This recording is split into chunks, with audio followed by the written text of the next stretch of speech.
The chapter begins a few days ago. Just like Hal Jordan and Jo Mullein, when Jon Stewart closes his eyes, he sees a glowing golden circle that looks like a ring floating in a vast emptiness. From it, he hears a voice insisting that he needs knowledge to master the flame and that he must not let fear take control. When he opens his eyes, we see that Jon is sitting next to his friend Todd Rice, the owner of the coffee shop where it all began. Todd hands him a cup of coffee at that moment, and the two begin to talk. It's been several hours since part of the city has been trapped under a greenish dome created by Abin Sur. So far, there's been no sign of rescue. The residents inside the dome have locked themselves in their homes, overwhelmed by fear, although they still have access to water, electricity, and food. But Jon doesn't share the same passivity as the others. He knows no one is coming to save them. They watch as a car approaches and then, mysteriously, turns around. The dome appears invisible from the outside. Jon suspects that some alien technology is interfering with the perception of those trying to get close. At this point, Todd comments on the strange golden ring that Jon is holding, and Jon explains that it's actually an earring he found on the street. And it's not real gold, just painted. That's when Jon reveals that the earring belonged to the biker who crashed into the barrier at the start of the crisis. The thing is, neither the motorcycle nor the man's body passed through the dome.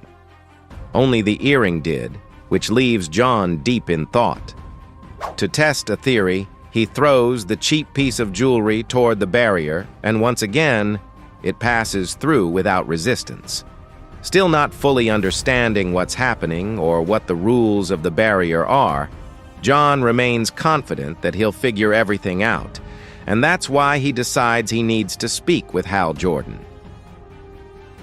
We then jump to the present, where Hal is still having a tense conversation with Jo amid the ruins of a diner.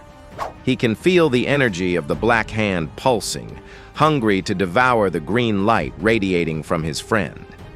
He asks if she can shut off her green energy, and when Jo says she can't, Hal says, "Fair enough," and simply points his weapon at her. Yes, unable to control this dark urge, he attacks her with a powerful blast of black energy. However, Jo instinctively reacts. Her willpower activates the green light, forming a shield that protects her and surprisingly repels the attack. Hal keeps attacking, saying that if Jo just gives the energy that the hand craves, it'll all be over. But Jo now understands that the Black Hand only wants to kill her, just like it did everyone else in the diner. Even though she doesn't fully understand how it works, Jo Mullein senses she can control the power, and she uses that newly discovered energy to fight back, blasting Hal out of the building. From where he's lying, Hal sees Jo floating, now with the look of a true and absolute Green Lantern, and hears a warning from her. Either he takes back control of that dark power, or she'll be forced to do it for him. Hal is completely shocked to see Jo manage to control that unknown energy. He asks how she did it, and the truth is, even Jo doesn't know the answer. Going back a few days to show what happened with Jon Stewart, we see Jon visiting Jo one day after the dome appeared. He wants to know if her engagement ring is actually made of gold. The question makes Jo uncomfortable, since the ring is tied to painful memories of a failed engagement. Still, she confirms that the ring is pure gold. Jon apologizes for bringing up bad memories, but he really needs Jo's opinion on something. With his theory gaining traction, Jon gathers Jo and Hal to run another test. Hal brings a small golden figurine of a character from an old horror movie made of painted plastic. It seems Jon asked Hal to bring some cheap piece of junk that specifically looked like it was made of gold. Jon then throws the object at the dome, and once again it passes through, leaving Hal and Jo completely stunned. The same barrier that blocked a motorcycle didn't stop a simple golden plastic toy. Jon suggests that the logic behind this alien technology doesn't follow human reasoning. Maybe the barrier is programmed to recognize gold, not as a substance, but as a symbol. He even mentions the Philosopher's Stone, the central symbol of alchemy, which represented knowledge and was said to turn any material into gold, as well as cure diseases and extend life. Perhaps to the barrier, gold represents something similar: power, transformation, and passage. This new information makes the protagonists wonder if even objects merely painted gold can pass through, what would happen with real gold? Jo wants to test it with her engagement ring, but instead of using it, John decides to use another item. He pulls out an old ring from his pocket that once belonged to his grandmother, made of pure gold. When he throws it at the dome, the result is surprising.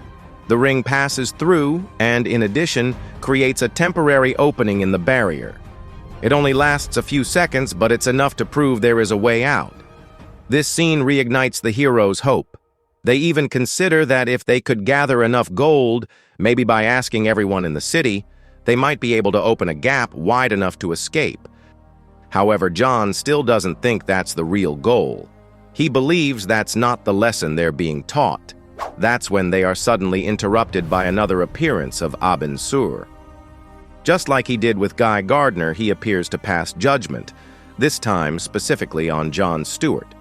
He raises his hand toward him, and without giving him a chance to defend himself, he carries out his sentence, and John is vaporized in front of everyone. Hal and Jo are frozen in shock as the alien declares that John Stewart has been judged. Todd Rice, who also witnessed the scene, is overtaken by rage and fires his shotgun. But of course the bullets have no effect. Instead, Abin Sur turns to him and announces that his judgment is also underway, and that he should not be afraid. After another cryptic, mysterious moment, the alien withdraws once again. As expected, John's death plunges Hal and Jo into despair. If John found a loophole and was eliminated because of it, what hope do the others have? Hopeless, Hal returns home, convinced that they're prisoners in a kind of hell, being tortured by an alien god. He even tells his friends that this will never end, unless someone puts a stop to it. But even though he's lost all hope, that doesn't mean Hal intends to just accept his fate. With the police officer's gun still in hand, Hal begins to prepare his response. He remembers the effect that golden objects had on the barrier and wonders what might happen with Abin Sur. Determined to fight back, he paints the bullets with gold paint. In other words, he's decided he won't wait for a miracle. Instead, he intends to fight, to end this with his own hands.